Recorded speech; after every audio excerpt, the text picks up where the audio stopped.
Yes, let's come in straight into the stream, guys. Yes, something is not right. Maybe they're not happy with my coming live today. Hello, everyone. Good evening.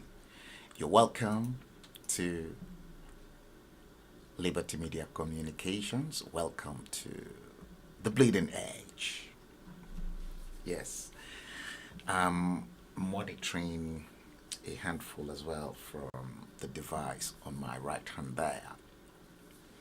Yes, you won't believe this, guys. We are just about to go into episode 100 of the Bleeding Edge. Yes, episode 100. Yes, the time in London is 19:55, 5 minutes to 8 o'clock London time. Today is Thursday, the 14th day of the 10th month of October 2021. Welcome to the Bleeding Edge, episode number 100. Time flies. Thank you so much, guys. Yes, share it now if you want to share it.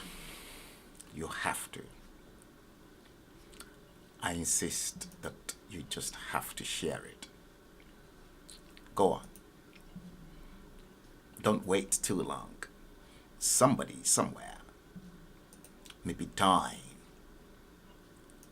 for this quality of information, but you don't really know who will want to hear it. But someone somewhere is definitely looking for ways on how they can actually lay their hands on the valuable and the wealth of information coming out of the dispatch box from my end to you guys. Alaja Folake Alawiye. Good evening, my darling sweet sister. John Utuk, welcome to the stream. Yes, I can see my very good friend there, Onida Julius Amudeli. He's watching, no comment. Welcome to the stream. Narada Franklin, good evening to you, buddy. You're welcome to the stream. Narada Franklin is watching the stream live all the way from Moscow in Russia. Emmanuel Evans Chanazom Uchela, my main man. Respect. Uche Timothy Eluma. Yes, I can spot you too. Ifema Nwobodo, welcome. Osaje Barry Nogospol. Yeah, you are all my regulars. And right at the bottom, Oluwasegun Olaoluwa Ogundipe.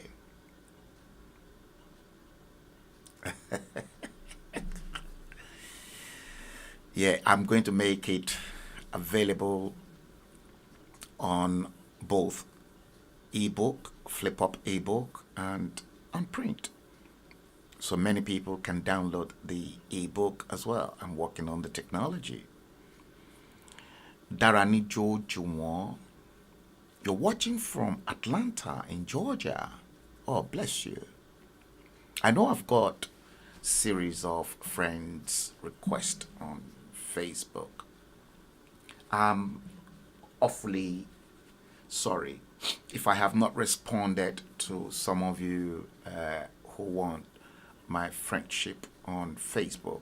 It's all just because if you understand. Yes, thank you very much, Alaja Falake Alawiye. Yes, episode 100 is what we want to talk about today. Thursday, the 14th day of the 10th month of October 2021. And the time in London is fast approaching 8 o'clock London time.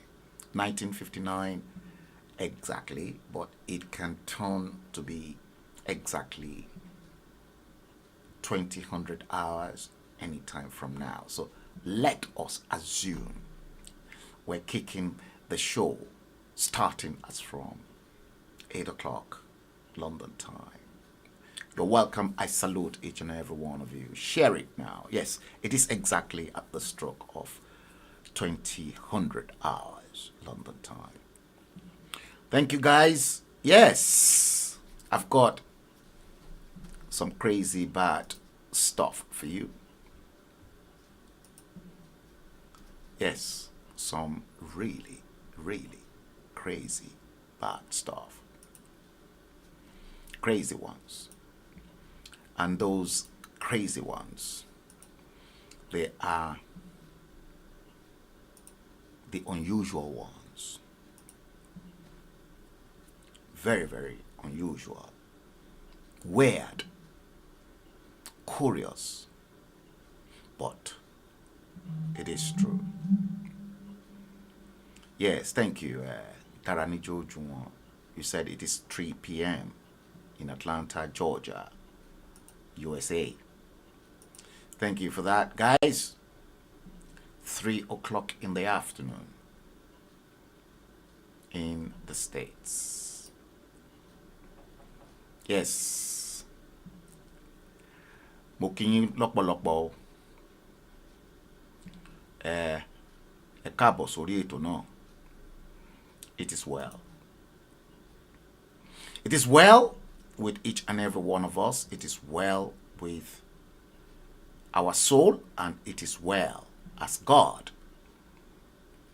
the preserver of many, many things, preserved you and I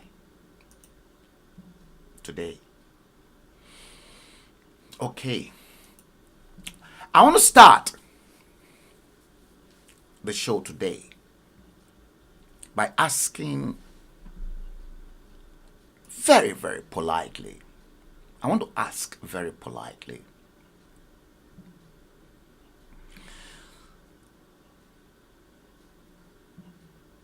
Is Nigeria a foolish society? I'm just asking. Nigeria, is it a foolish society?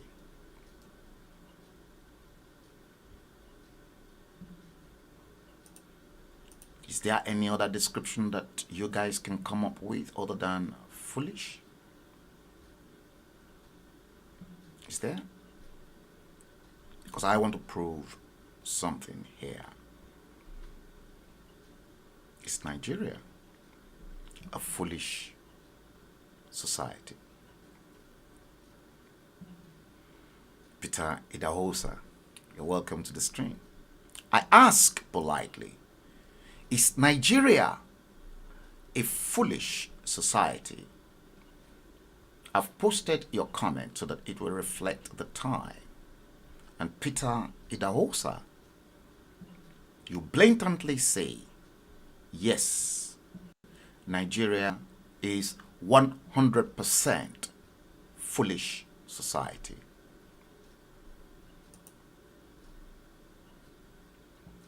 Have I only got Peter Idahosa in the house who responded by saying, yes, 100%. Nigeria is a foolish society.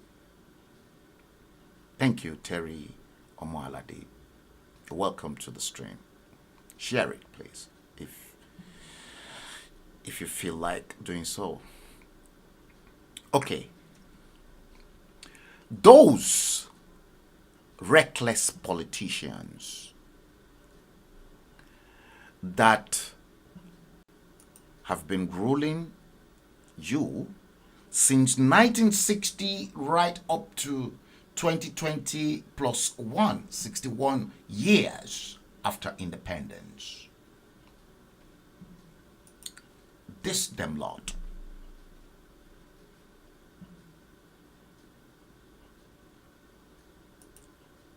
Are they foolish?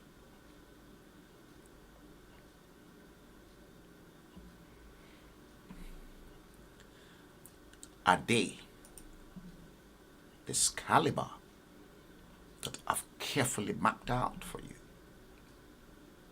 Are they foolish? Is Nigeria a foolish nation? Are the leaders foolish? What about the people? I'm asking very politely. The people inside and some outside, are they equally foolish? Should we assume 50% of them are foolish, 50% of them are enlightened? Or is it 70% that are foolish and 30% that are enlightened? Which way would you equate that?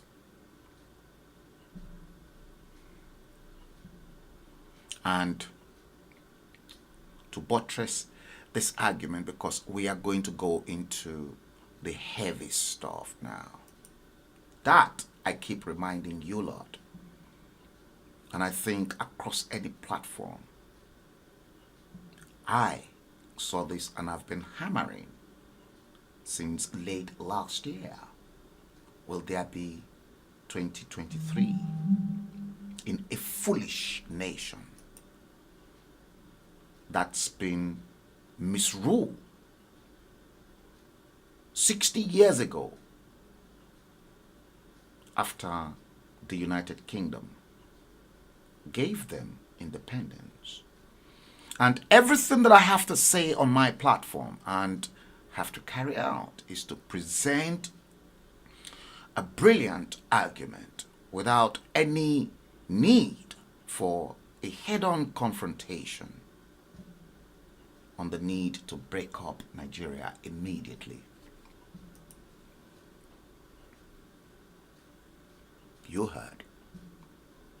And I am very, very unapologetical.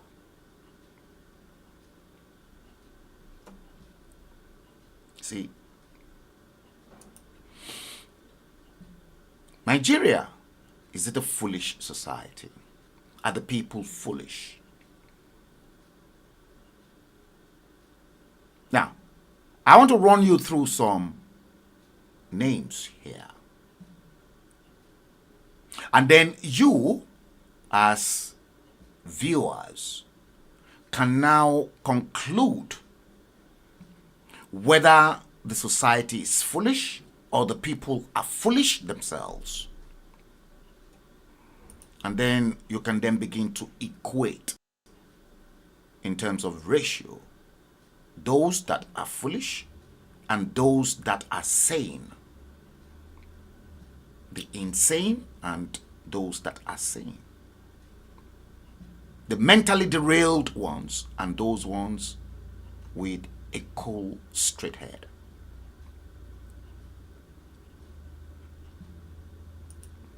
See, these people, check them out very, very well.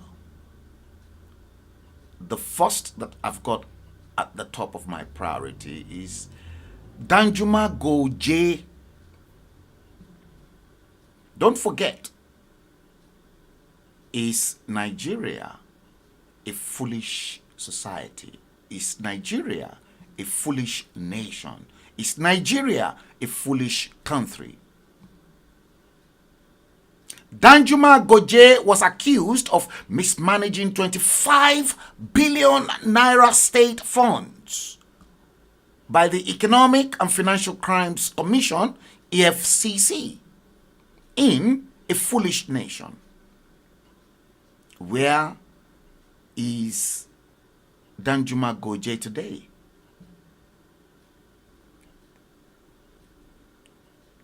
He's a senator.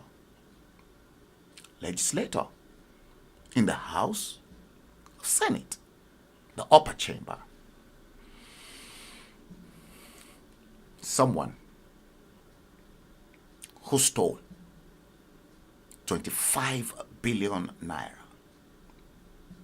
ended up as a legislator. Now, the second on my list is this individual polemic figure called Stella Odua. Who is Stella Odua? Stella Odua was one of Goodluck Ebele Jonathan's girlfriend who used state funds to buy herself a bulletproof BMW 7 Series. You heard? I'm saying it in conjunction with his other mistress. I know that, and they cannot caution me on this. Dinziani Alison Madueke was equally bedrooming with Goodluck Ebele Jonathan.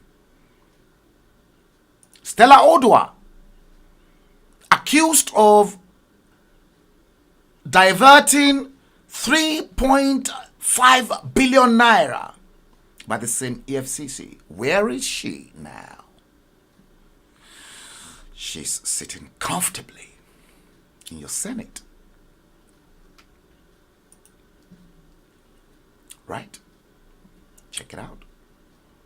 I'm not making all this up, ladies and gentlemen. I'm not making it up.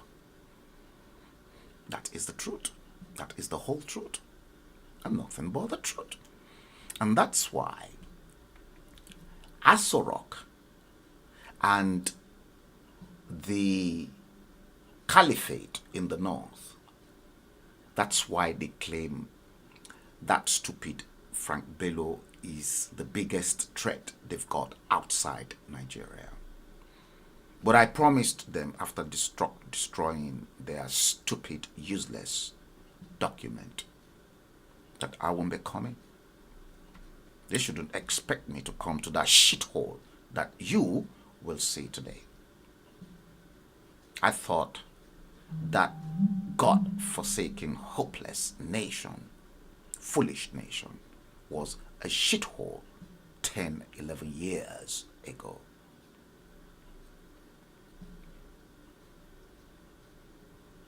I was wrong. At least 10, 11 years ago, I can still commute by road from Lagos straight to Kaduna, to Minna, to Bida, to Kotangura. No problem.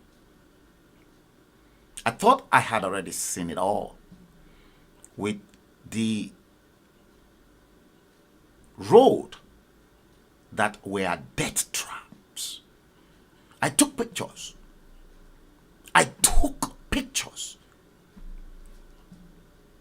Stella Odua, 3.5 billion naira. Goodluck Ebele Jonathan's girlfriend. Many of you probably don't know. See, me. I know. Senate. Oji Uzo Kalu, accused of mismanaging 7.65 billion naira of state funds by the EFCC. Where is Oji Uzo Kalu today? Senate. In fact, he's now, how will I put it? He's been top-banned as a Seriki as well. Igbo Seriki. What about Rochas Okorocha? Accused equally of mismanaging Imo State funds. also by the same EFCC. And where is he today? Of course you know. The man who said emphatically that if INEC refused to give him his certificate to go to the Senate in 2019, he will expose the man in Asorok.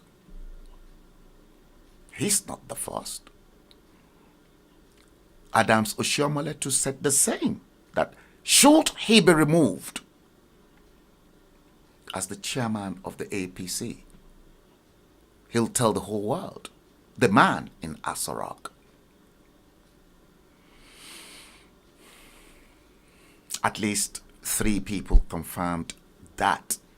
But a lot of people still don't believe when I continue to prove, even with technology at my disposal, to tell you the truth. Some still don't believe. Rochas, you all saw it. The video that went viral of the estate Rochas Okorocha constructed for himself and his wife. Gabriel Shuswan,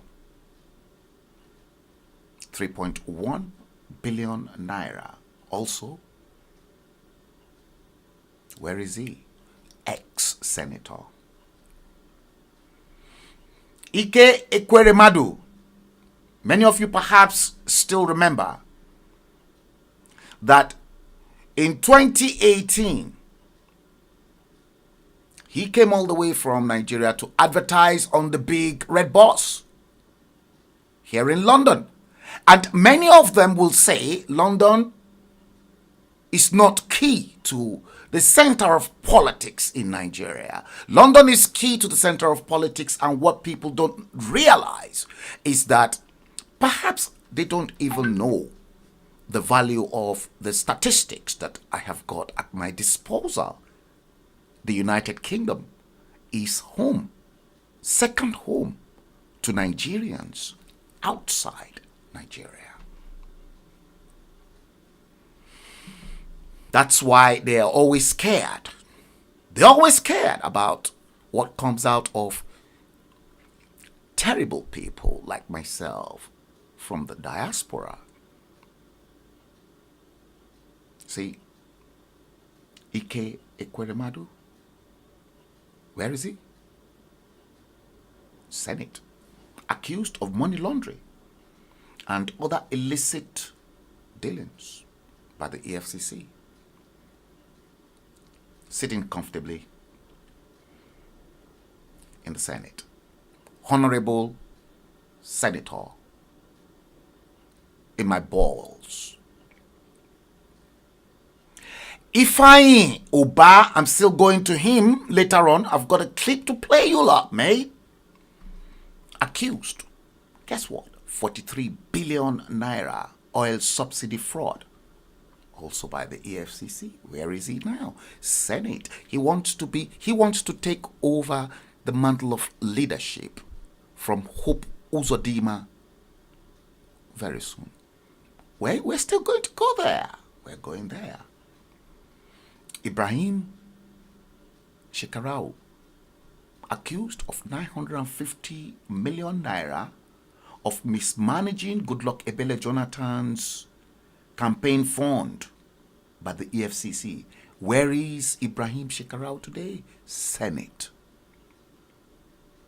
Theodore Orji, also accused of mismanaging 27 billion naira of the state funds by the EFCC.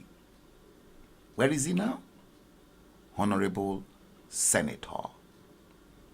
See, when you look at those that are your legislators, you find out that they are all armed robbers. Legalized armed robbers. They don't carry guns, but they are fucking legalized armed robbers. Abdulaziz Yari, accused of questionable payment of 19 billion naira from the London Paris Club. This man refunded 35 billion naira spent on internally displaced persons, IDPs. See? You see how bad? We're talking about billions. By the time you calculate all these billions, you will be sorry for yourselves. Okay, let me go to the former governor of Ogun State, Ebekunle Amosun, also accused of stockpiling. You remember how many AK-47? 1,000 AK-47 and 4 million bullets in his possession. Those AK-47, those were the weapons they will hand over to their thugs to destroy and to disrupt their opponent's campaign. Where is Ebekunle Amosun today? Upper Chamber, House of Senate. This one will interest you. Godswill Akpabio. You remember Godswill Akpabio recently encountered a face-off with the VP, Vice President Yemi Osinbajo, and it was not an easy encounter when Godswill Akpabio entered into that fracas with Wike. You know Wike to be very problematic for them. Listen to this. Godswill Akpabio, accused of mismanaging, guess what? 100 billion naira state funds by the EFCC. NCDC is not there. You remember the Senate investigation. It's okay when he said, you lot were getting all the contracts. Godswill Akpabio. Where is he today? Of course, he's the federal minister in charge of where they pump money to in Niger Delta. Your brother, Dino Melaye, equally accused of illegal possession of arms, gun running and sponsoring hoodlums in Kogi State. Former ex-senator. What about Chimaroke Nnamani, accused of mismanaging 5.3 billion naira state funds? None of these people were prosecuted. I told people, I said,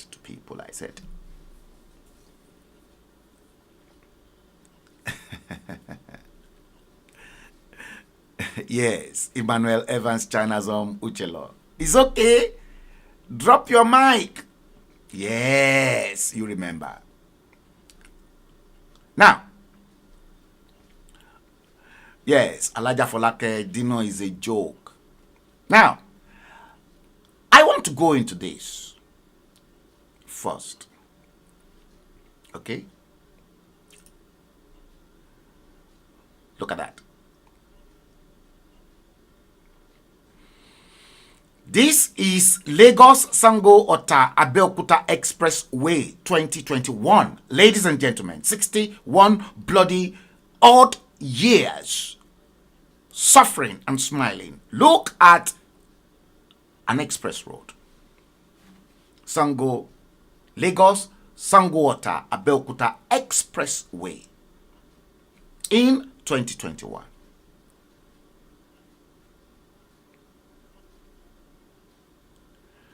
Am I making any sense, guys? Let's go into the next one. Let me take you through the next one. Yes, the next one is loading. Let me do it this way. Yes. It is loading. Just a minute. Yeah. See? Again. Zangota Expressway 2021.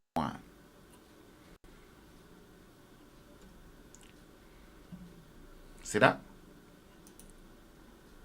2021.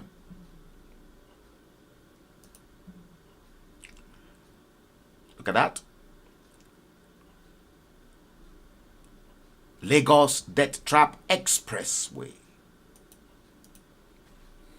Look. That's why these are the gory pictures that they don't want the world to see. The shame of a hopeless nation. Ogun Death Trap Expressway 2021. This is an expressway. Like the M1, the M25, the M11, this is your highway 61 bloody odd years after independence. We never had it this bad under the British rule. No, we never did.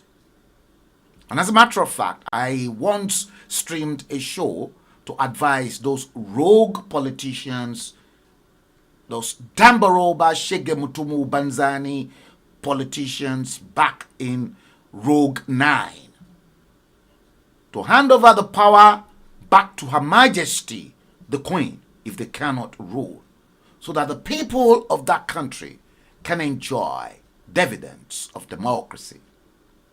A lot agreed with me.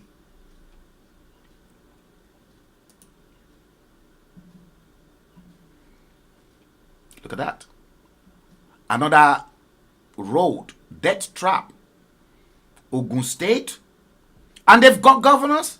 And Benga Daniel ruled 8 years. Oshoba ruled. Look at a decapitated, failed state. Nigeria is already a failed state.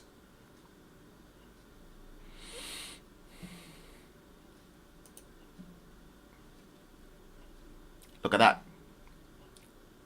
Death trap, Nigeria fuel tank blaze on the expressway 2021. No fire service. Look at incident scene that should have been cordoned off for investigation. What kind of investigation? Anyway, look, 61 bloody odd years. I'm going to play you a tape, and I want you to be the judge in that tape.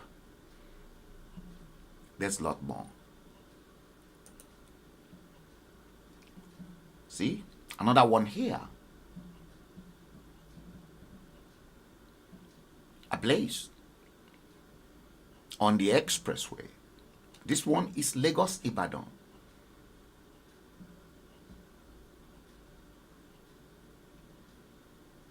See that? 61 years. 1960, 2020. 60 years after independence. What are you celebrating? Tell me. What are you celebrating? I want somebody to please give me one reason why they think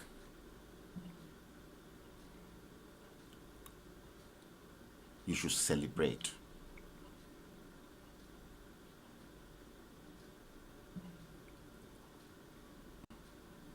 Thank you. Bukola Odufadering Olusonya is watching the stream from the west coast of the United States. So it's sad. 61 years of shame. Sad indeed. Chika, Kathy, you're welcome. Good morning, Bukolang. How are the boys?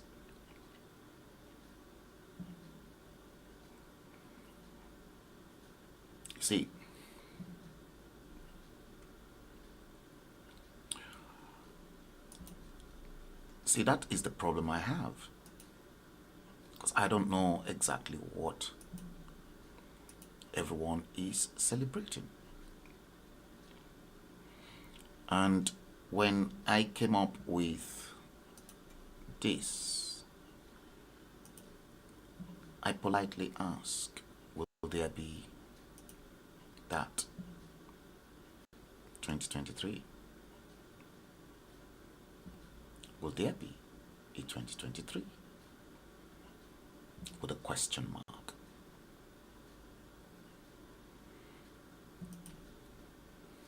Will there be?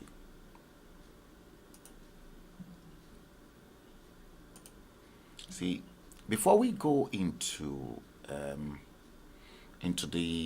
nitty-gritty of the other stuff that I'm going to treat with you, okay? Before I go into that, I'm going to bring in,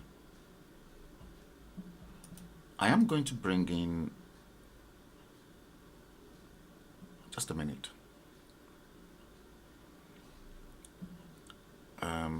I don't need this one anymore. Yeah.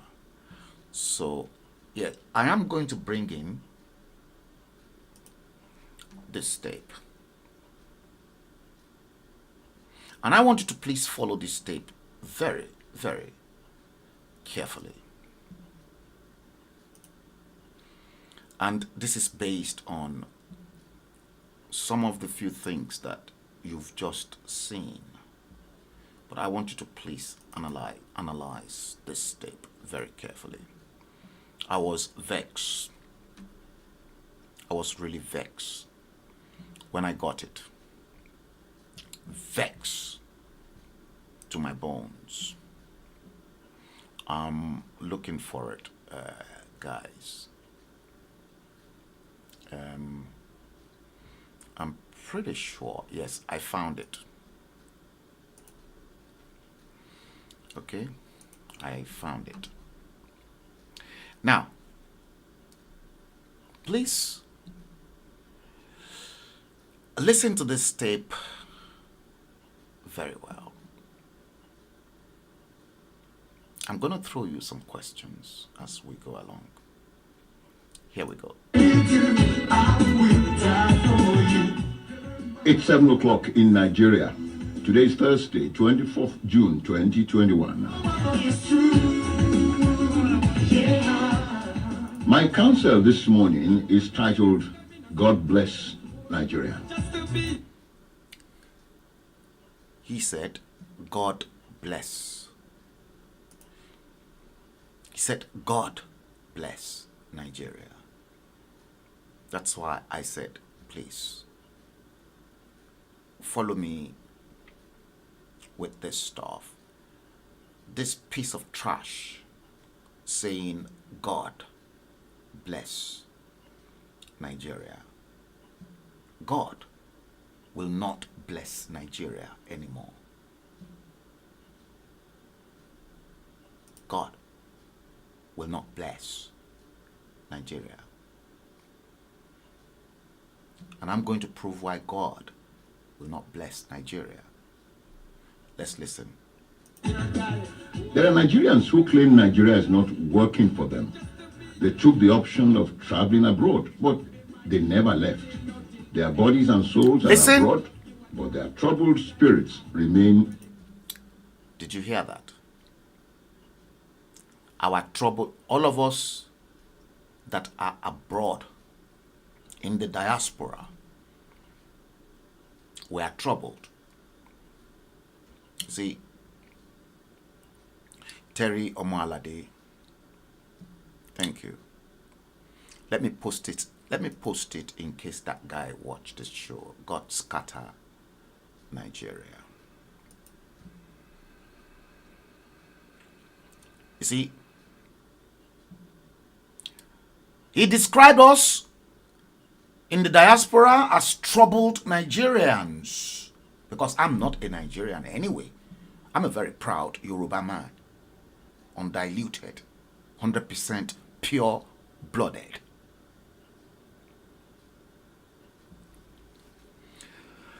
Let's start all over again so that you guys can actually have a feel, because I was vexed and it was like I should get a cutlass and chop this guy's head off completely.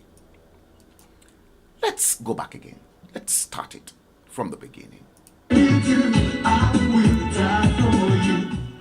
It's 7 o'clock in Nigeria. Today is Thursday, 24th June 2021. My counsel this morning is titled, God Bless Nigeria. There are Nigerians who claim Nigeria is not working for them. They took the option of traveling abroad, but they never left. Their bodies and souls are abroad, but their troubled spirits remain in Nigeria. Before you say good morning, they have forwarded 3,000 messages to your phone, all talking about war, hunger, insecurity, poverty, and evil in Nigeria. You then wonder, is it not the people here that should be feeding them with this news?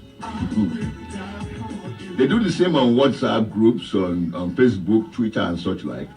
They live in a white man's land where things are equally tough for them, and maliciously ramp up all sorts of negativity on Nigeria. Most of the time, they are doing this to remind themselves never to regret leaving the country, especially when they see the people they left behind doing so well. See that? There was one who actually came to Nigeria, saw people using iPhone 11 and said, wow, you guys are using iPhone 11. You're not doing as badly as I thought. And many of them thought or assumed that immediately their planes took off, Nigeria began to recede into the dark ages while they moved on into the future.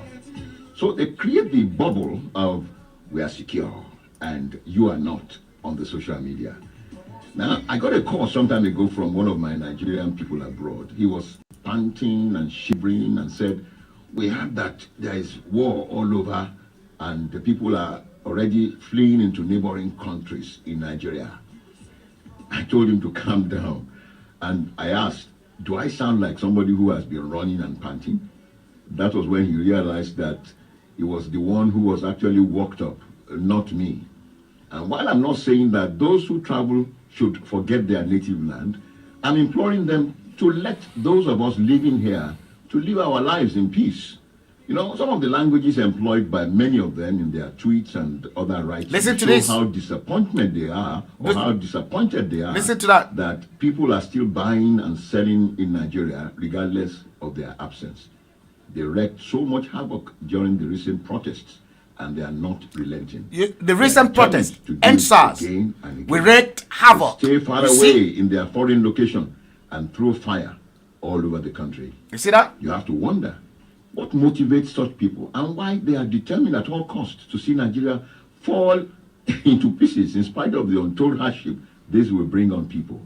I want to say, it is enough. You do have a right to criticize the government and to protest. Democracy allows it. You, however, shouldn't use your platform to stop the right of democracy to protest. What happened to EndSARS? For God's sake, where was this buffoon when, as a matter of fact, CNN carried out their own investigation? You see, I told you guys earlier, I said I was really furious. Let's listen. The flames of war and pit us against ourselves. We are first human before we became a member of any ethnic group or tribe. And everything you want to hear and propagate is bad news about Nigeria. Why? I mean, if our troops... Listen very carefully, guys. if they kill Boko Haram and bandits, you won't commend them. But if Boko Haram kills our soldiers, you will be the first to propagate and share it. I said you guys should share this, please. Now, a friend of mine was flying from Houston to Chicago. Listen to this. Through George Bush International Airport. This is interesting. Listen to this. And shortly after they boarded the airplane, a group of young United States Marines started boarding. And to his greatest surprise and chagrin, everybody stood up and started clapping for the U.S. Marines. Some, out of love, passion, and patriotism, were crying and still clapping. My friend didn't understand what was happening. He didn't want to look odd among the passengers, so he quickly stood up and started clapping too. They were clapping until the Marines sat properly before the airplane took off. Immediately they landed in Chicago, everybody again stood up and started clapping again for the U.S. Marines to get down before other passengers. A lady who sat beside my friend was clapping and praying for the soldiers at the same time. As soon as the lady got down from the aircraft, she rushed to one of the soldiers and took a picture with him. Their love, commendation, patriotism, commitment, and support for the U.S. military from the U.S. citizens. Now, it doesn't mean U.S. Marines are not having casualties and deaths in the wars they are fighting. It doesn't mean that America has a perfect army. But Americans know that despite the casualties, America has got the perfect army, mister. To keep America safe from terrorists and from foreign invaders, and therefore they deserve commendation and encouragement. Their political differences are immaterial and absolutely inconsequential. It doesn't matter who is the president of the United States when it comes to love and support for the U.S. Marines. It doesn't matter your tribe, ethnicity, or religion. Please they all listen. want their soldiers to succeed. Now, suddenly, my friend realized that he came from a country where some people will denigrate the soldiers, definitely, the policemen, and other security forces that are fighting to keep Nigerians safe. My friend realized that he came from a country where the exploits and sacrifices of our soldiers mean nothing to... How can that mean something to me when, as a matter of fact, the entire security apparatus of the entire country lies in just one tribe that is a minority? The same people, I don't know where this guy came from.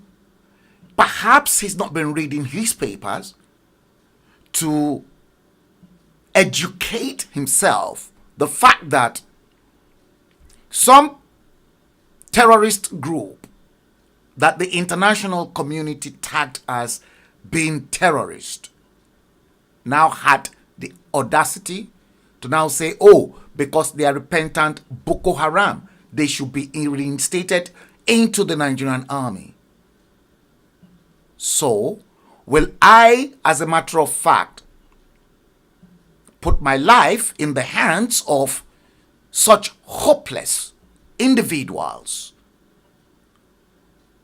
knowing fully well the crime and the atrocities that these moronic elements are committing currently in Igbo land? We're going to show you. Let's listen. People. I have a lot of friends and brothers in the army and the police, and I pray for them regularly. I won't pray for them. These are men, some of whom are our brothers, our friends, our fathers, our uncles, and such like, who are dying so that we can live in peace.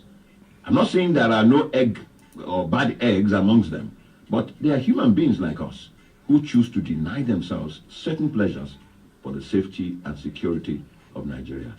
They deserve our prayers. They deserve our support. You see that? Encouragement. They deserve. I don't think so.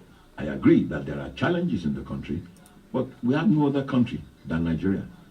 I won't trade the best country in the world for Nigeria. Wow. No Good on man you. Burns down his family house because he doesn't like his father. If you don't like the president and your governors, then mobilize and vote them out in 2023, but don't bring down Nigeria. No, we will bring down Nigeria, mister. We will definitely bring down that godforsaken shithole country. Where were you? Where were you when Donald Trump said you were shithole? I am a proud Nigerian. His name is Nyoju Adegbite. But the little I got didn't come from abroad. It came from here. A friend of mine once said, and I quote, "I didn't get the best from my father, but the little I got came from him. Should I now kill my father because he didn't send me to the best university and loaded my account with millions?" May God continue to protect our gallant soldiers, our policemen and security agents. May God continue to give our soldiers victory against the enemies of Nigeria. From the east, Who are the enemies? From the north to the south, we pronounce God's blessings over our land. God bless Nigeria. And with that, I welcome you to the review of headlines in some of today's... In retaliation and in response to that, I am saying emphatically, whether Anyoju Adegbite is your name, God will not bless Nigeria. Nigeria is a cursed nation. That country you said is cursed. And God can never bless that country. It is not possible. Let me quickly take you through this. Yeah, I think I should actually bring this in this time around, because I've got some stuff to buttress this argument. Maybe that moron did not see those things that we see constantly,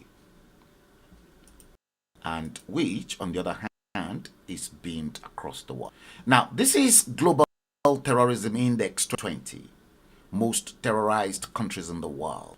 Look at Afghanistan number 1, Iraq number 2. Look, Nigeria is number 3. So where is this Anyoju Adegbite? Maybe he's not reading international newspapers to know exactly where Nigeria stands on the Global Terrorism Index. Maybe he doesn't. Maybe his knowledge is only limited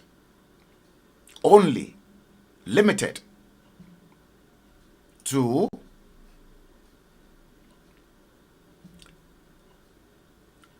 just a secluded part of Nigeria.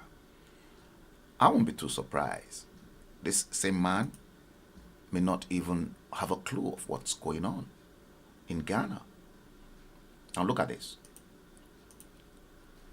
See, on the 7th day, when God was resting in heaven, Lucifer, Satan, created African leaders.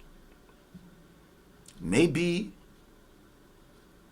that man that you heard, maybe he doesn't realize that Obasanjo himself confirmed, former president confirmed, that Nigeria is home to Satan. That Satan is currently living in Nigeria. So where was this guy? And their class captain is in Nigeria. 7th day, when God was resting after he had already created all the beautiful things in the world, Satan created African leaders.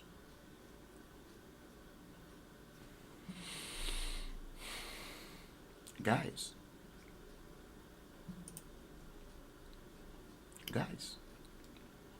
let's go into this. I think this next one. See, where was he with this? Herdsmen carrying AK-47. And this man, how Nigeria spent 61 billion naira to free South Africa and others from apartheid. 61 billion US dollars in 1970, 77, 78, 79. Again, how OBJ ruined power sector. These were all coming from the headlines. Where was he?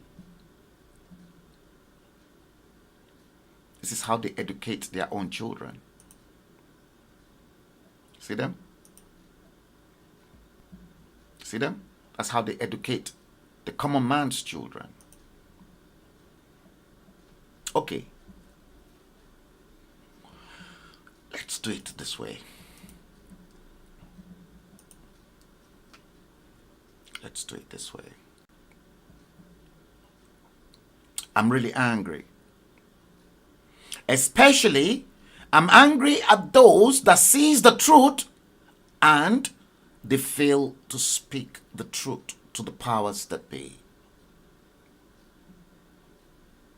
See, and when you look at our current agitation for our self-determination in Yoruba land, you see, such a moron like that person you heard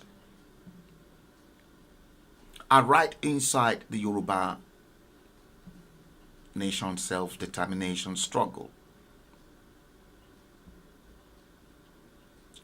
And that was why I was fighting everybody. Black people are their own worst enemy. For you, Narada Franklin, you will remember black on black, Yoruba on Yoruba, Igbo on Igbo people that I streamed.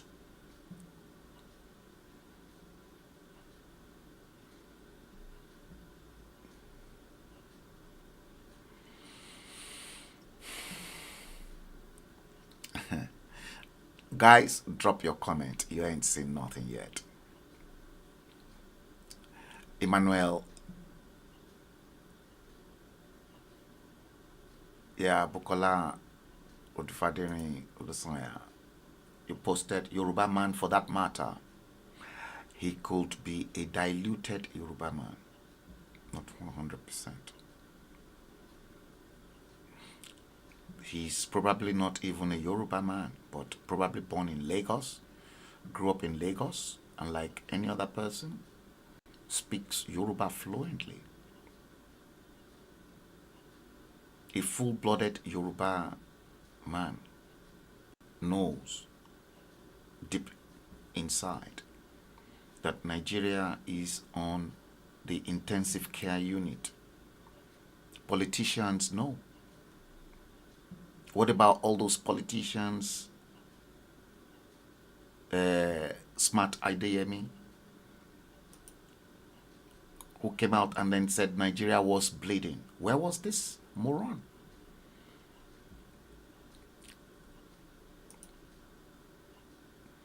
Emmanuel Evans Chanazom Uchelo. This fool must be benefiting from criminal politicians.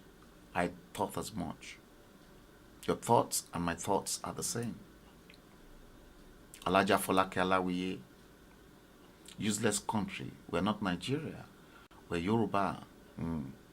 Yeah, and we have to move on. Thank you. Thank you, Alaja Folake Alawiye. Yeah, I know Bukola Odufadiri will be mad.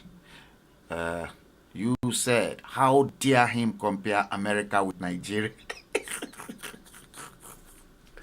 Yeah, I know you guys, I know you will be offended anyway. Thank God he never said the Royal Marines. If you're my Umobodo, let's post your comment. You said, Dr. Frank, this man is a bad vice of destructive stealing and looting in Nigeria. Disintegration is inevitable. He should be informed. Thank you. And Narada Franklin, you said, this Yonju Adegbite of a guy is a blah, blah, blah moron. Alaja Folake Alawiye, people like that are unity beggars. I love that, actually. Alaji Aremo Sholade Alakufo. You're home. Good. Good. See. Let's let me try and bring in this one. Before I bring in the next one, I think, let me see. Yeah, let me see. I think I am going to treat that one later, but yeah, okay. Let's do it this way. Let me bring in some of this. Yeah, the one I want to bring in next is this one. I think it is here. Now,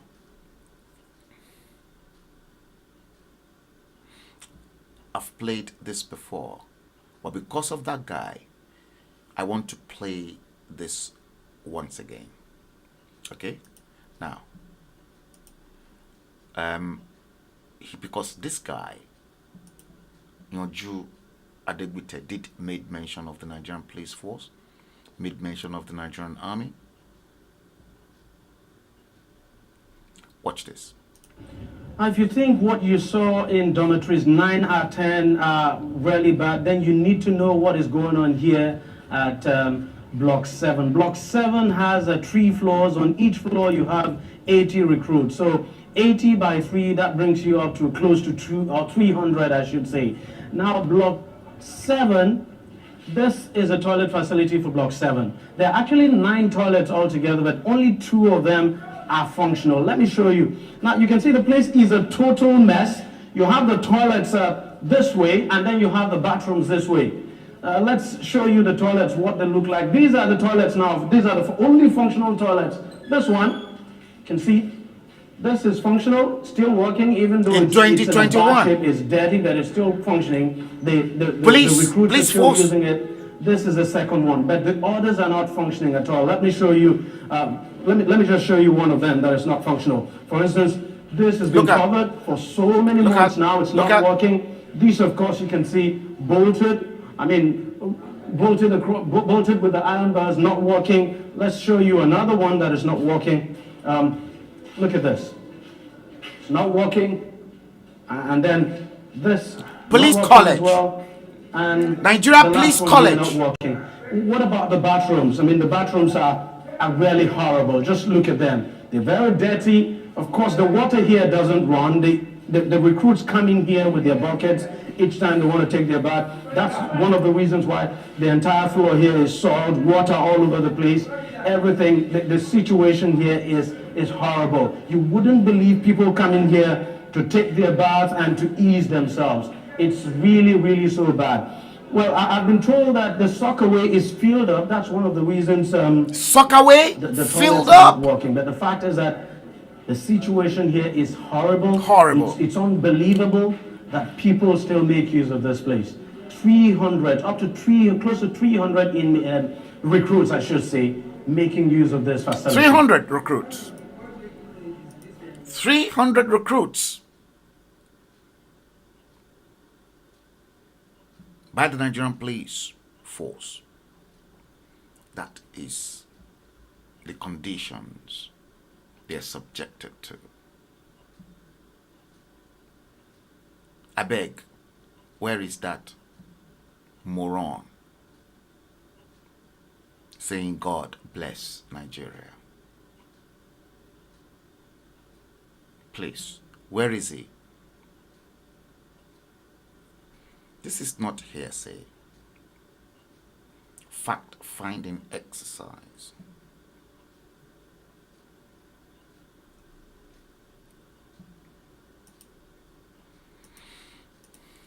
Let me get into the next one. That one too. I've touched on that before too.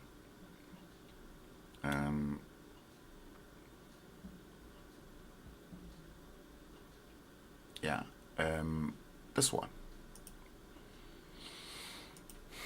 Same Nigerian police force. Same Nigerian police force.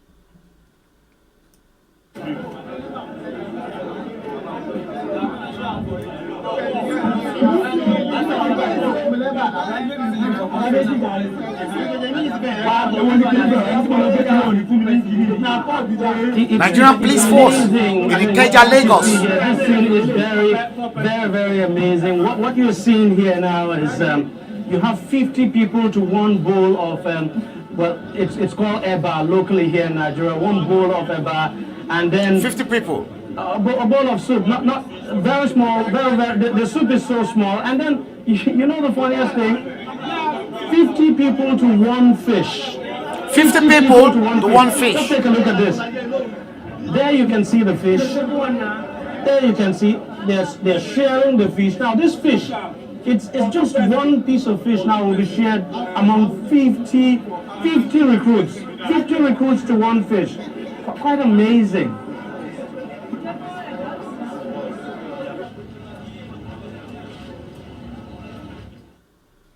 Now, where is that moron? 50 people to just one tiny little fish. And God bless Nigeria. God will not bless Nigeria,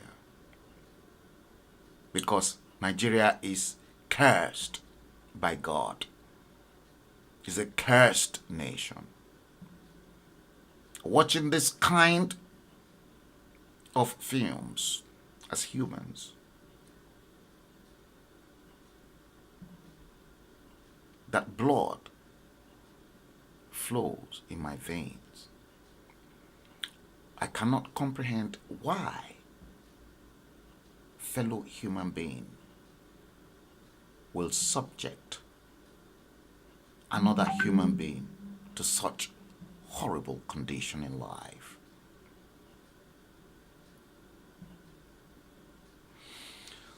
Remember, we went through all the list of those billions. The Inspector General of Police is sitting on the police budget. I can honestly tell you that one of the former IG, Inspector General of Police in Nigeria, called Tafa Balogun, nothing has changed under Obasanjo's regime. Obasanjo sacked him. And guess what? He's got a nice, posh flat, posh apartment, 24-hour security up in Chelsea, just by the embankment.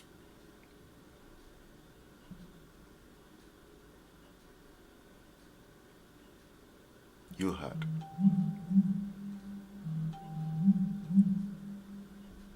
One fish, 50 recruits will share one small bowl of Gary Eba.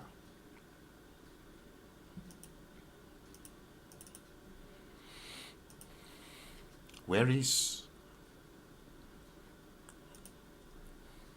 that moron called Nyoju? Where? Watch this. I'm bringing this in again. Still on Nigeria Police Force. You may have seen how dilapidated the police quarters are, and possibly heard how horrible the Nigeria police cells can be.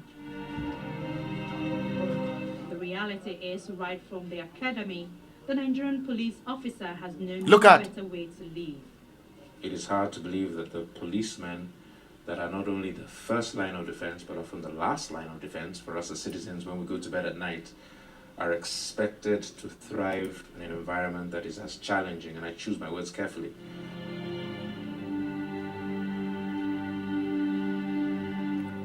Male Dormitory 10, one of those built by Nigeria's colonial masters in 1940.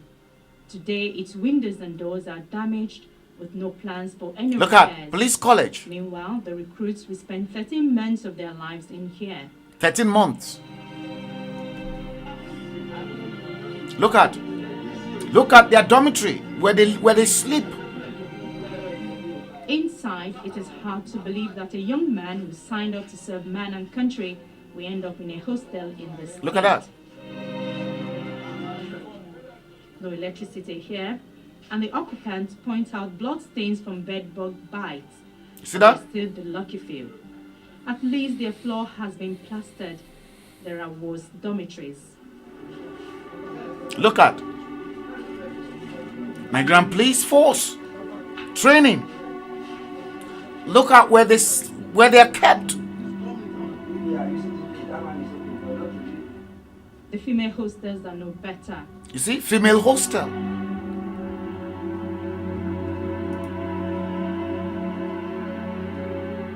And when it comes to answering nature's call, You see that? there is the toilet and this, the bathroom.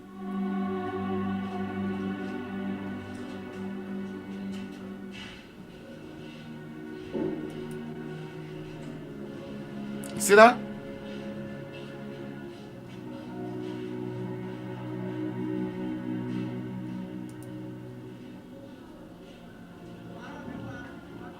But many of the trainees just do their businesses outside without any care in the world. See that? See? Urinating. At the end of their stay here, each is expected to serve and to protect the citizenry. You see that? How can they protect In when? terms of change, Look at. change is the only permanent thing in the world. And when you talk of change in terms of attitude, the mannerism and behavior pattern of officers and men of the police, you cannot get that except you give the right training and retraining and capacity building. So that's why this project is very key and I'm passionate about it. But the major lesson they have learned here is that no one cares. No how one they cares. fare. Ayola Kasim reporting for Channels Television News. That was a special channel's investigation. Where was Yonju Adegbite when this investigation was carried out? And he's got that audacity to talk anyhow to a handful of us in the diaspora that knew that Nigeria was a fraud.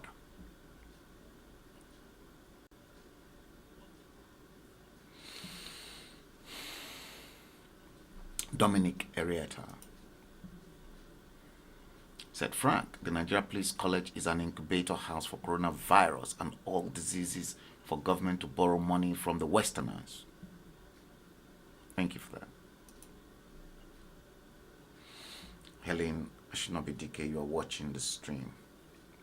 I can support you there.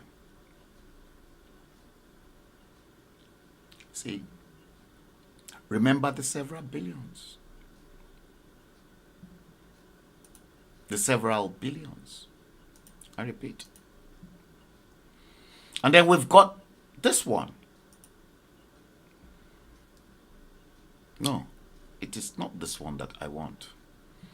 Let me bring in the one that I want to use. It is this one.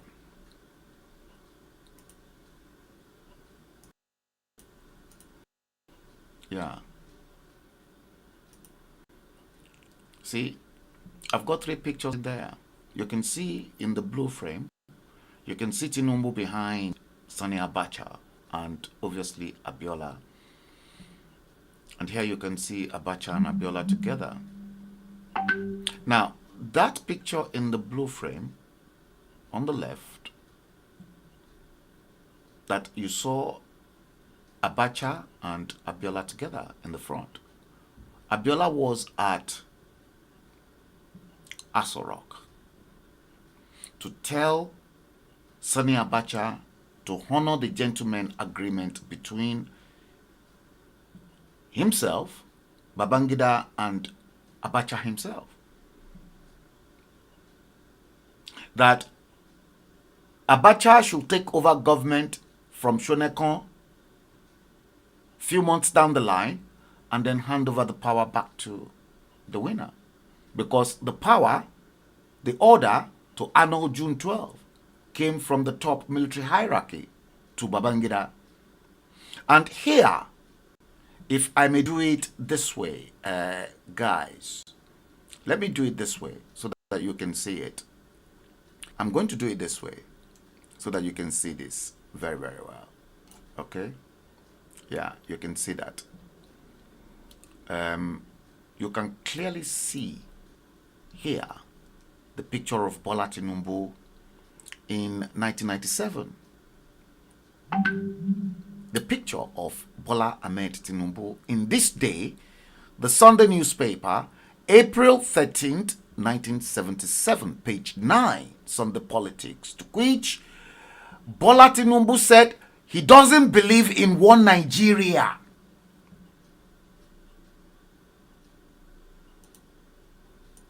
He said he doesn't believe in one Nigeria. See, when we look at people's track record, these were some of the things that gave us the confidence that we've got an Awolowo reincarnate. They put on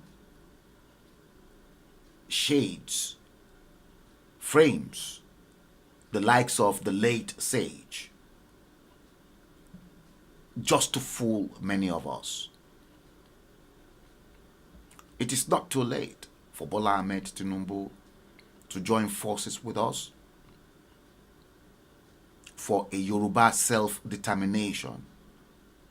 1997, he was not in power. Now that he got into power via Afenifere and Chief Ayo Adebanjo, and he looted Lagos dry. No legacy project, no schools, no hospitals, nothing. In 8 years. Everybody stole.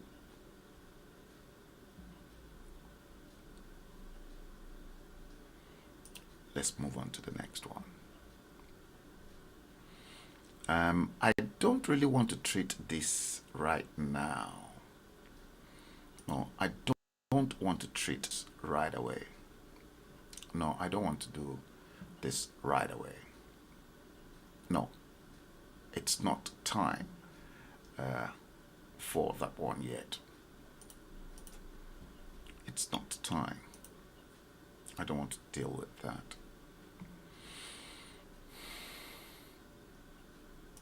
I'm really vexed.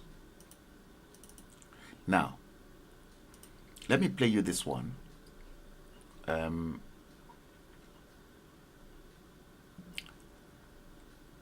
In fact, before I do that,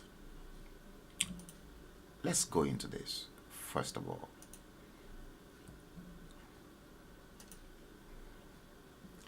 Watch this.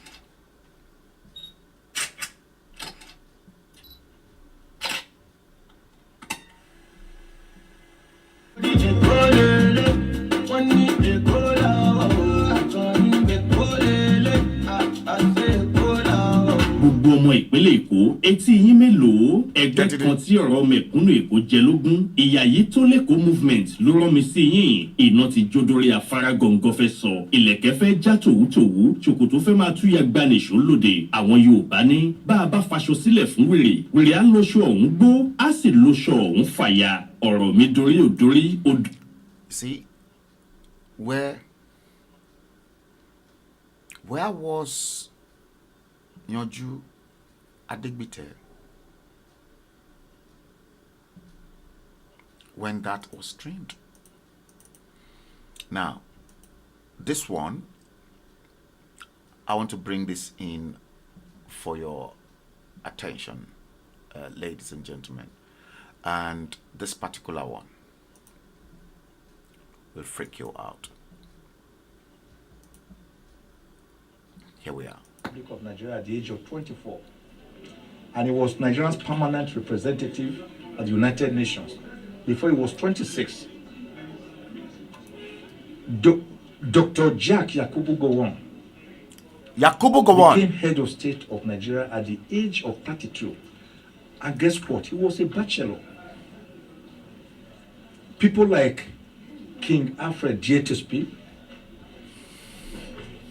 they became governors. Many of them, Dr. Sam Ogbemudia, at the age of between 28 and 30. Yeah. Today, Listen to this conversation. we have Nigerians who are between 30 and 35 still struggling to pass through the university to get their first degree.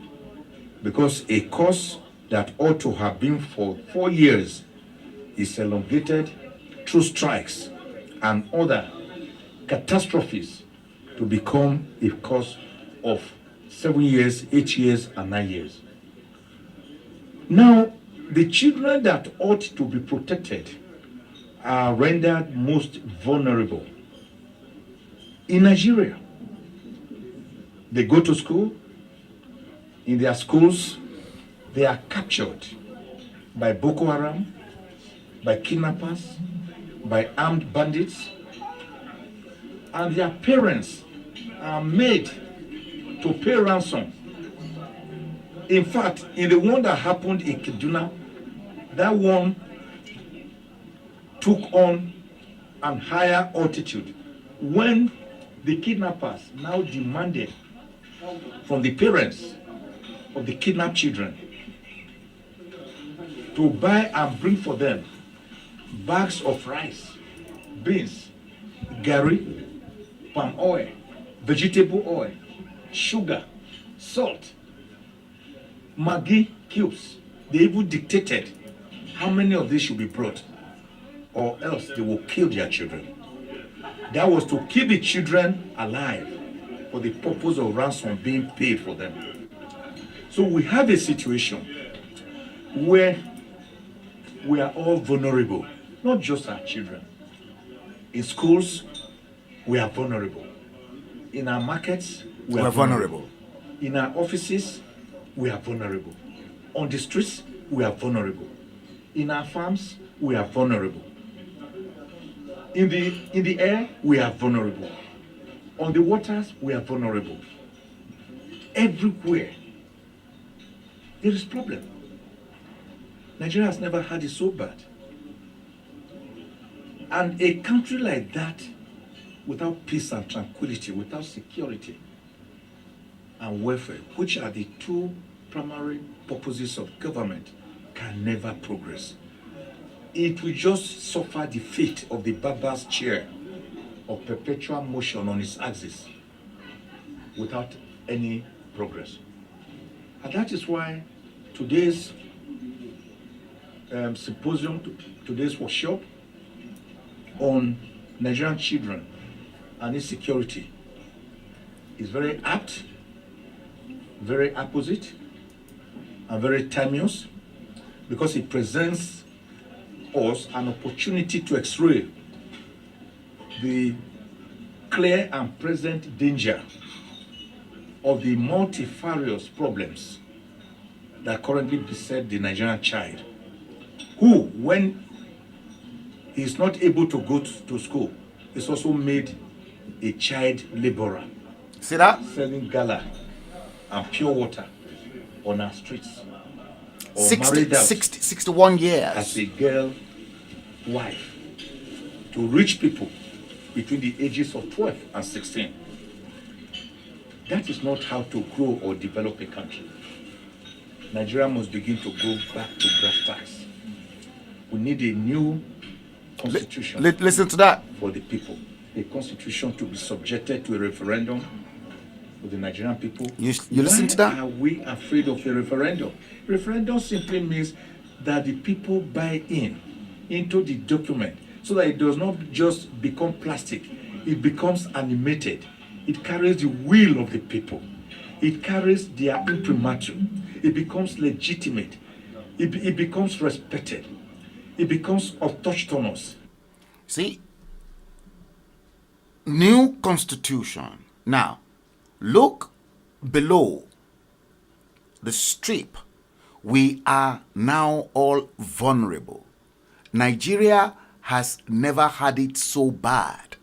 This is a top barrister, son, senior advocate of Nigeria, talking where was this same Nyonju Adegbite? Please, I need someone to please explain to me whether that man is living in a cocoon world or the real Nigerian world that we see every day. And many senior advocates of Nigeria who are barrister, they see this. I think, I'm not too sure, maybe that Nyonju Adegbite needs some mental checkup. Let's listen to the barrister. It enjoys the will, respectability, and legitimacy of the people, as the American people did. In about 1788, in Philadelphia, when they met, Yeah. people like George Washington, See, this guy they met there. elongated And they the agreed United States Army. Here is a clear argument this barrister is putting up on the American Constitution. What they arrived at to the people who voted into it. That was how they agreed on a presidential system of government. They agreed on the doctrine of separation of powers between the executive, the legislature, and the judiciary, a doctrine that was in 1748 propounded by the great French philosopher Baron de Montesquieu. It was here they agreed on the doctrine of judicial review, that even after the legislature has made laws, the judiciary can review the laws Correct. and strike them down. And where strike the that laws they are made by the unconstitutional. legislators in the states American down. Constitution, it's less than 8,000 words. Yeah. And how many amendments? Less than 25 amendments. And the country is the greatest democracy In the world. Yes. The present Nigerian constitution is illegitimate. Can never take us to Eldorado. Why are we afraid of a new constitution? It was done in South Africa. It was done in Sudan. It See? was done in Eritrea. Yes. It was done in Iraq, in Iran. Yes. It was done in Malaysia. Yeah. Singapore was carved out of it. Malaysia and Singapore separated. Correct. Why are we afraid of a new constitution? Why are we afraid to discuss Nigerian problems? Why are we patching the walls? He said Singapore. We are going to go to Singapore very soon. We patch them with mortar, with cement, and believe that the problem is over. When you come back the following day, the cracks are bigger. What do? You go to the bottom of the wall. You bring iron rods. You bring mortar. Yeah. You basket it from the ground. Then you have a structure standing in the back. When a tree in your compound is growing roots, wide roots that make your walls to crack, what do? Do you just go and cut off the branches? If you do, more branches will grow and the tap roots will get bigger. So what do? You go to the tree and go to the tap root and cut them off. Then the tree will die and then your walls will have respite. That is what we need to do for Nigeria, by having a new constitution of the people to be subjected to the people's referendum and plebiscite, as was done to the then Midwest Regional Constitution on the 10th of August 1963 when they left Correct. Western region. Yeah. And Midwest was created. We cannot continue to treat serious ailment like epilepsy with drug meant for mere eczema. It will not work. We cannot pretend like the proverbial Nigeria will not work. buried Nigeria is his not head working. in the sand, pretending that his backside is not being seen. We cannot pretend to be like the Chichi Dodo bird that Professor Ayikwe Ama envisaged in his novel, The Beautiful Ones Are Not Yet Born. A bird that hates human excrement with all his soul, but feeds on maggots that wriggle out of decaying human excrement. We cannot continue to pretend that we hate beans, but that our best food is akara. My We cannot pretend that Hamlet is different from the Prince of Denmark. We cannot pretend to argue that 6 is different from half a dozen. For as long as we do that, for so long, will Nigeria continue to be on a journey to no destination because there's no compass. The civil populace, the civil society has a job to do. We must galvanize and oppose tyranny from all quarters. It was Leonard Hand who once said that the only price we have to pay for our liberty is eternal vigilance. It was ex-American President Thomas Jefferson who said, there is tyranny when the people fear their government. Yes, when you fear your government, that is tyranny. So Buhari is a tyranny. They are people. I ask you the question, which is the current position in Nigeria? Your answer is as good as mine. God bless you. Thanks for checking out.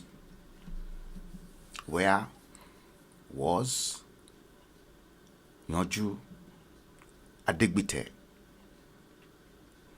I'm still questioning whether he's living inside Nigeria or he is in an ideal world, a world that does not exist, a virtual world. But Nigeria is the real world.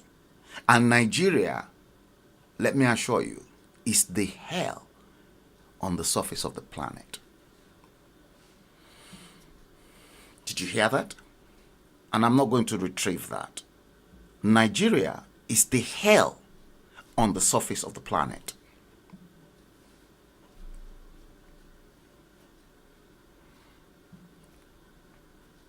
I mean it. And this can never be contested by anyone. And I'm going to prove this to you right away, that Nigeria is the hell on the surface of the planet. Look at this picture. I once showcased this by comparing Dubai and how long it took Dubai from desert to a first world. 30 years. And they've not stopped. Because as I am talking to you right now, Dubai, let me assure you, they've gone down into 100 years of planning. The last time Nigeria had a 10 years plan was when the late Chief Obafemi Awolowo was the Minister of Finance and the second in command to go on. Awolowo did a 10 years plan. After that, you've never had any plan in that country. The picture you are looking in front of you right now, you are looking at top left, Dubai Airport in 1991. Desert. In 1991. Dubai Airport.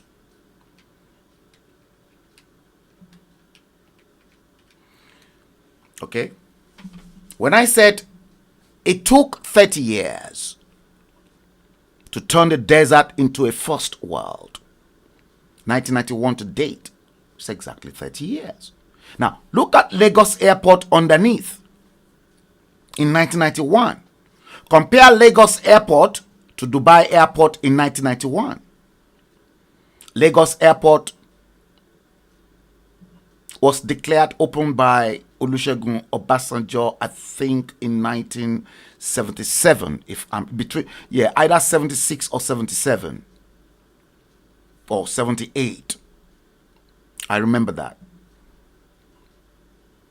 Look at Lagos Airport, 1991. The same area view from the tarmac of Dubai Airport in 1991. Look at the difference. Okay, now to your right, look at Dubai Airport in 2021. Top. And then bottom, look at your Lagos Airport in 2021. Shithole.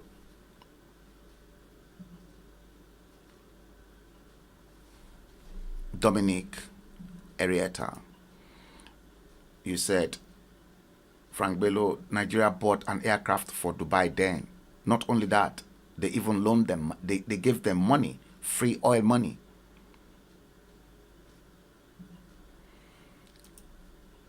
Alaji Arebun Osholade Alakufo, you said you remember him at, BC Olatilo show or NTA Ibadan. Yes, you might be right. Here, for Latoju Oboy, Malami must be sleeping when Mike was studying. You see? Look at that. Dubai 1991, Dubai 2021, Lagos 1991, Lagos 2021. 30 years interval. Look at what they've done.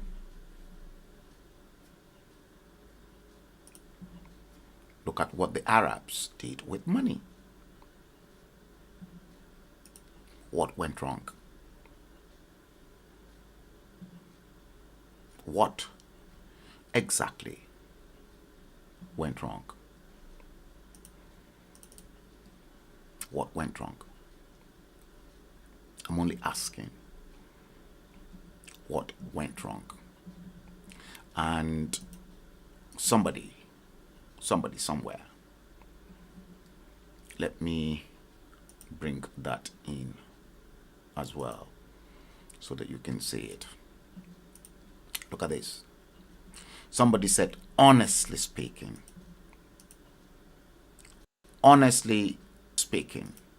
look at it yourself.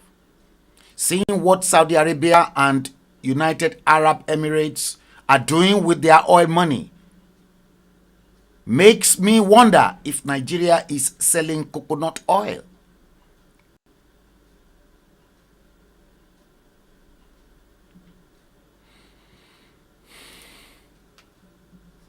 What are your thoughts? Excuse me. Dubai experiment. Now, let me take you through the Singapore experiment now. Singapore as a case study. Okay? Okay, here we go.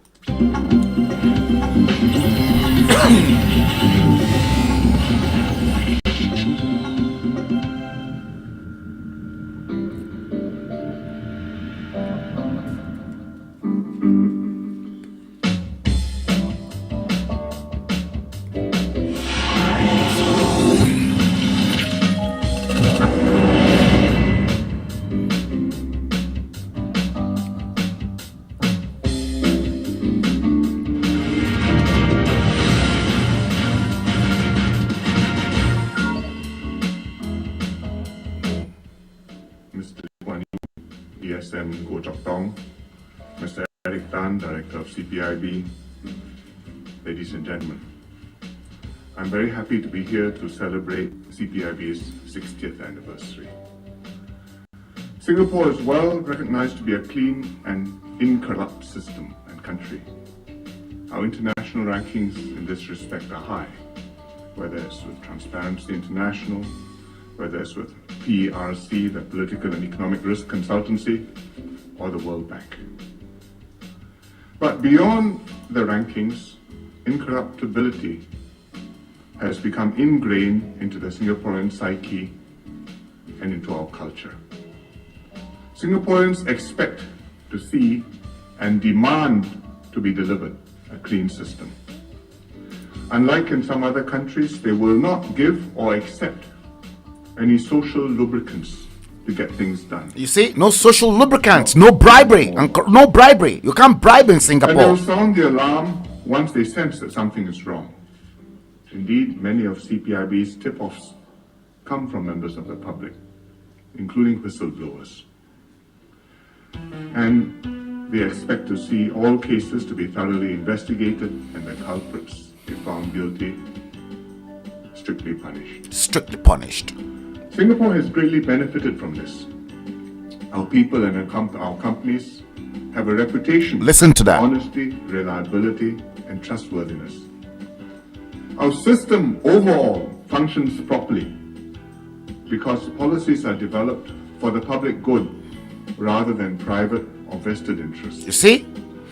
Policies Therefore, in developed Singapore, for we can public do good, things not good, which others not cannot for do. private interest. For example, we can have entrepreneurs register businesses Listen to in that. 15 minutes 15 minutes online without paying any dime. fees and competing fairly and squarely for business. We can have public offices entrusted to manage multi-million-dollar projects in the national interest. You see that? And not for personal gain. National interest, And not personal Singaporeans gain. know that they can make it if they work hard, whatever their family backgrounds, and regardless of their personal connections. See that? The CPIB has played a major part in this success. It's enforced our anti-corruption laws impartially and vigorously. This is the Singapore Investigated experience. cases thoroughly A nation and after brought Nigeria. justice, big and small. It's established a reputation as a formidable agency, thorough and fearless, able to detect any whiff of corruption and to bring the perpetrators to justice. The credit should go to the past directors of CPIB, including Mr. Evan Yeo, Mr. Chua Che Yap, and Mr. Soh Kee Hian, who are with us today. To the officers who have toiled silently behind the scenes, sometimes despite risks to themselves and their families. The 60th anniversary book captures many of these successes and milestones of the organization. I hope that it will also help the public to better appreciate CPIB's importance and its many achievements. CPIB has been able to do its work because it belongs to a larger political and government system which emphasizes integrity and incorruptibility. First, strong political leadership. Beginning in 1959, when a newly elected PAP government started to build a clean and incorrupt Singapore. The PAP decided to fight to win the general election that year and to form the first government of self-governing Singapore, instead of just aiming to be a strong opposition in the Legislative Assembly. Not because the conditions were propitious, but to ensure that corruption did not set in after the British handed over. After the British handed over. Became a problem. Corruption did not set in after the British handed over. The PAP government determined to build an honest public service that would serve the people of Singapore and not a public service that would take care of itself. They don't have oil in Singapore. It believed in meritocracy, where people succeed through their own efforts. Meritocracy. And ability, not by wealth, status, or ill-gotten gains. It's ill-gotten gains. Since then, successive governments have backed the CPIB fully, with funding, with people, with a mandate to investigate where it needed to, with the legal powers to do its work. We've set high standards of integrity, not flinching wherever the investigations led, even if ministers are implicated, like Wee Tun Bun, Phey Yew Kok, not a minister but high-profile case, and Teh Chiang Wan. It established proper systems to guard the guards. In other words, to put right any instances of wrongdoing in the enforcement agencies, whether it be in the police force, whether it be in the CPIB itself. If something is not proper, it will be found out and investigated. Did you hear that? And put right. And put right. For this, we have to thank the former Prime Ministers, Mr. Lee Kuan Yew and E.S.M. Goh Chok Tong, for their leadership and resolve, which led a national effort which made it possible. National effort which made it possible.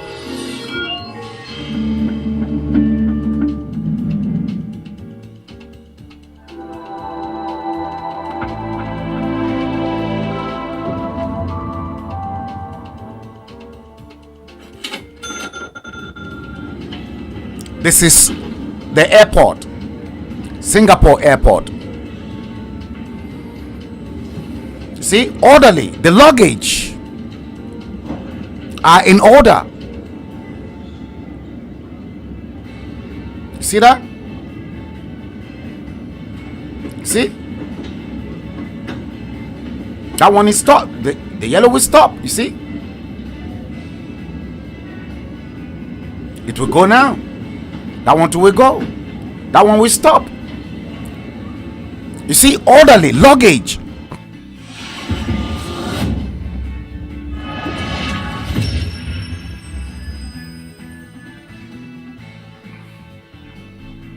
With tears in her eyes, she said, "Every country deserves." Look at this. A future is the best gift we can give. Future. Our kids. Yes. These were my wife's words when she was celebrating Singapore's National Day this year. This was her emotion after seeing less fortunate countries struggling with problems Singapore once had. You know, today wasn't always like this. Back in the 60s, there was racial tension that led to many deaths and hundreds of injuries. In the same period, Singapore became independent from Malaysia and had to decide its own fate. The economy wasn't stable. And Nigeria was doling in oil money. Housing or formal education. No formal education. Without solving these problems, it is more difficult for a nation to progress. You see that? So, how did Singapore do it? Education. Singapore focused on making an educated nation. 20% of the country's budget is spent on education. 20%. This is to keep it universal, practical, and relevant to the market needs. English was made the official language for teaching to suit children from all races. Mother tongue was still preserved and taught in schools. Primary education was made compulsory, and by this year, 97.5% of Singaporeans are educated. Education can't be stressed enough. An educated nation can communicate, you see that? You see? And make better choices for the country. Housing. To solve the housing problem, the government launched a public housing program. Housing is generally expensive in Singapore due to the lack of land. However, with government subsidy and payment options, majority of Singaporeans can afford to own a shelter. You see that? System also forced functional society. Look at. Live together. We are Singaporean Arabs. Our neighbors are Chinese, Malay, and Indians. New economy. Listen to this. Upon independence, Singapore put together a plan to become a center for manufacturing and service industry. Government built industrial estates to make it a center for businesses. The service industry grew and attracted other investments that made the economy stronger and created more jobs for the people. Singapore today is home to one of the largest, busiest shipping ports in the world. You see that? The fourth richest country, despite its small size. You see that? And lack of resources. If you think your country is poor because you have no resources, remember Singapore. If you think your country is unstable because you have different ethnic and religious groups, remember Singapore. If there is one thing we can learn from Singapore, it is that the most valuable resource for a country is education. Is its people. God bless.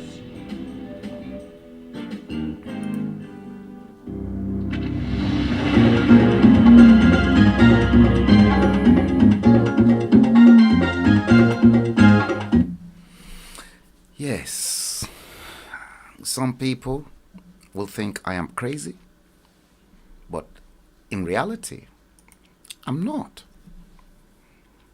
I don't know where the likes of Nyoju Adegbite came from. The time in London is 21:43, guys. I've been on for almost 2 hours. Unfortunately, we are unable to treat some of the other issues. I promise you we're going to create your time, because you're going to be with me tomorrow as well, Saturday, and hopefully I think on Sunday I should be streaming with Erelu Tonwashe of Udiremo in Agbakonitoni Ile Odua. let's hope that I'll be able to do that with her, because I've got to attend to some family issues as well. Aneofik, thank you very much. You said so interesting. It's always very interesting in this platform. It's not for the faint-hearted. Yeah, Alaja Folake Alawiye, you equally said absolutely interesting. You know the score. Alajaremu Osholade Alakufo. You said, hope Mr. Olusegun Obasanjo is watching this now. He probably will watch it at some point in time. Yes, the time in London is 21:45 London time. Today, Thursday, the 14th day of the 10th month of October 2021. Thank you guys for watching the stream, staying put from the beginning to the end. We're going to do it again tomorrow. If you're watching it on YouTube or you're watching it from either HALLO Magazine or Liberty Media Communications, just go to the top end of the page and click following. And when you click that, anytime I'm on, you can go to both so that you have the alert from either of the two. So we're going to do it again tomorrow. And tomorrow I will be treating the issue of what's been happening in the southern part of that contraption called Nigeria, the killings and what is coming. Baba T, you said Igboho was rushed to the hospital. Yes. Because I have been streaming, so I will have to tell you guys when I come live tomorrow, Baba T. I've been following, but I know for a fact that, yeah, we are still debating that. And there's been lots of stuff going on to which I'm not pretty happy about, because it seems the Yoruba people are their own worst enemy. We're going to treat that tomorrow. Guys, thank you for watching the stream. It's been my absolute pleasure. We're going to do it again tomorrow. If you're watching it like Baba T on YouTube, subscribe and then like the page. Until next time. Peace be unto you, and may the glory of God shine upon your head, upon your family, and upon your loved ones. Don't forget, love is what you need to imbibe in your heart. If you love your fellow human being, the world will be a better place for you and I. Love is God. So try and incorporate and imbibe the spirit of love in everything we do.